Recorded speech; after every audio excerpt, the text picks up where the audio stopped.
जिस तरह जीवन एक सत्य है, ठीक प्रत्येक व्यक्ति को ये भी भली भांति पता है कि मृत्यु भी एक ऐसा सत्य है जिसे कोई जितना मर्जी झुठला दे, परंतु इसे बदला नहीं जा सकता।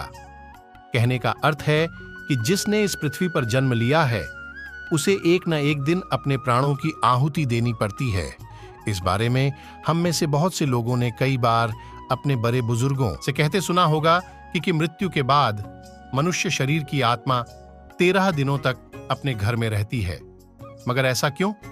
इस बारे में क्या किसी ने सोचा है? अगर नहीं तो चलिए आज आपको इससे संबंधित जानकारी बताते हैं और जानते हैं कि आखिर क्यों मृतक शरीर की आत्मा 13 दिनों तक अपने घर में भटकती रहती। साथ ही साथ ये भी बताएंगे कि 13 दिनों तक मृतक के नाम का पिंडदान क्यों किया जाता है। बता दें कि चाणक्य नीति में इस बारे में विस्तार से बताया गया है। चाणक्य नीति में बताया गया है कि जब किसी व्यक्ति की मृत्यु होती है तो यमराज के यमदूत उसे अपने साथ यमलोक ले जाते हैं। यहाँ उसके अच्छे और बुरे कर्मों का हिसाब होता है और फिर 24 घंटे के अंदर यमदूत उस प्राणी की आत्मा को वापस घर छोड़ जाते हैं।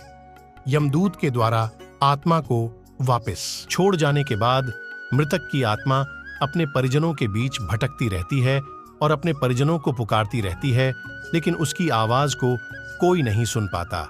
यह देखकर मृत व्यक्ति की आत्मा बेचैन हो जाती है और जोर जोर से चिल्लाने लगती है। इसके बाद आत्मा अपने शरीर के अंदर प्रवेश करने की कोशिश करती है, लेकिन यमदूत के पास बंदिश होने के कारण वह मृत शरीर में प्रवेश नहीं कर पाती।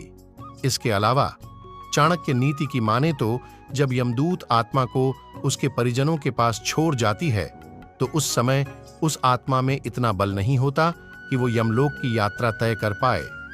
चाणक्य नीति के अनुसार किसी भी मनुष्य के मृत्यु के बाद जो 10 दिनों तक मकिया जाता है, उससे मृतक आत्मा के विभिन्न अंगों की रचना होती है और जो 11वें और 12वें दिन पिंडदान किया जाता है, उससे मृतक आत्मा रूपी शरीर का मांस और त्वचा का निर्माण होता है।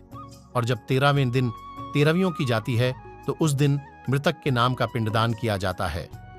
उसी से ही वो यमलोक तक की यात्रा तय करते हैं, अर्थात मृत्यु के बाद मृतक के नाम का जो पिंडदान किया जाता है, उसी से ही आत्मा को मृत लोक से यमलोक तक यात्रा करने का बल मिलता है।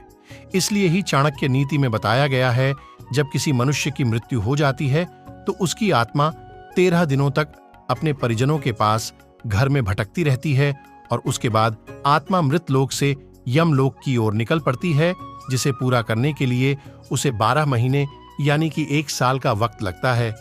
इतना ही नहीं, मान्यता के अनुसार 13 दिनों तक मृतक के नाम का जो भोज करवाया जाता है, अगर वह कर्ज लेकर किया जाए तो मृत व्यक्ति की आत्मा को शांति नहीं मिलती।